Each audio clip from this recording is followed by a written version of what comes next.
Arriving for the main set piece of this trial and of his broader battle with the British press. Harry's evidence began in the form of a written statement in which he said the press had decided early on to portray him as a thicko and a drug user attempting to ruin his relationships. He made a huge departure from royal convention on staying out of politics, writing, "On a national level, our country is judged globally by the state of our press and our government, both of which I believe are at rock bottom."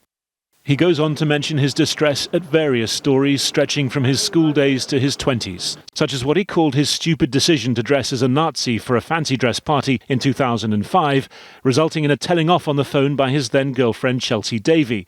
He asks how could journalists have known about it if not for phone hacking? And he said the distress caused by journalists' stories could lead to suicide, asking how much more blood will stain their typing fingers before someone can put a stop to this madness. But in court, Harry was repeatedly challenged by the lawyer for Mirrorgroup newspapers, Andrew Green KC. He implied that the prince was motivated by hostility towards the British press and questioned how he could have been distressed by stories that he couldn't confirm having read at the time. And he probed the prince for evidence that the 33 specific stories before the court had been obtained unlawfully, more than once suggesting the information was already in the public domain. When challenged that he didn't own a mobile phone at the time of one alleged phone hacking incident, Harry suggested his mother, Princess Diana's phone, may have been hacked instead. Mr. Green responded, "That's just speculation that you're coming up with now." Harry also pushed back, frequently suggesting the journalists in question, rather than he, should be challenged about the methods they used.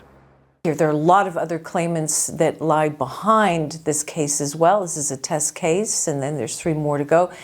So, yeah, there's a lot of risk for him in taking this whole agenda, if you like, into the courtroom rather than settling, as so many have done. To your right, to your right. After nearly 5 hours of testimony, Prince Harry made his way out to his car in the knowledge he'd be back for more on Wednesday. So a grueling, difficult day of cross-examination for Prince Harry by a lawyer who treated him as a hostile witness rather than a royal, but also an opportunity taken by the prince to lay out his case against the British press with more detail than ever before.